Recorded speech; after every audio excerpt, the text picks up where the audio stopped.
We're going to start off with a quick shuffle before this trick gets started to make sure there's no funny business going on.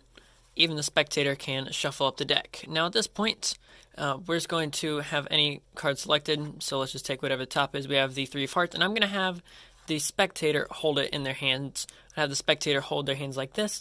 Now since I don't have a spectator with me, I'm just going to use the card box, right? So clearly, as I showed before, your card is the three of hearts. Now let's take the three of hearts and I'd put it in between the spectator's hands and have them close down extremely tight, saying that this is like a jail cell and you do not want anyone to get out of the jail. And have their hands closed tightly together, as tight as they possibly can get it, to make sure I cannot get the card out of their hand.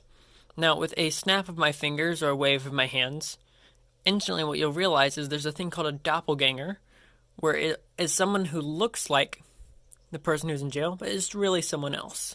And what that looks like is, for playing cards, the back of the card is the same, but now he has escaped from jail. And unfortunately, his friend has had to take the blame as the doppelganger. So, at the beginning of this trick, there's actually no setup whatsoever. You can do this completely with a brand new deck of cards or with a borrowed deck, so that has nothing to do with it.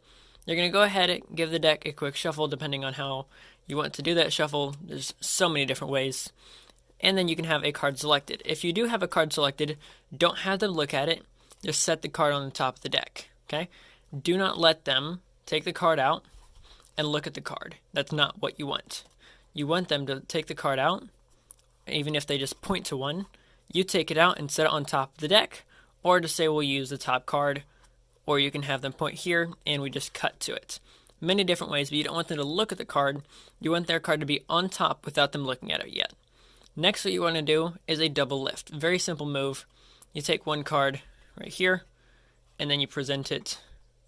This time we have the ace of spades, but there was actually two cards there, right? So, very simple way. You just push both cards over, push out the air, slide it over. It looks like it's two cards, because most of the time two cards can't do that, but this time because you pushed out the air pockets, that's how it works. So, you do your double lift. You have two cards here. You say they need to guard the ace of spades as if it's a person in a jail. You have them close down their hands like this. You'd have them open their hands and put the card inside. Now at this point, the card that you just put in their hands is the King of Hearts, or whatever the second card is. Now what I like to do, just to solidify in their head that it is their cards, you turn it over the first time to show them, then you explain the hands thing, and then you show them a second time just to make sure that they have it in their head subconsciously that this is the card that's on top.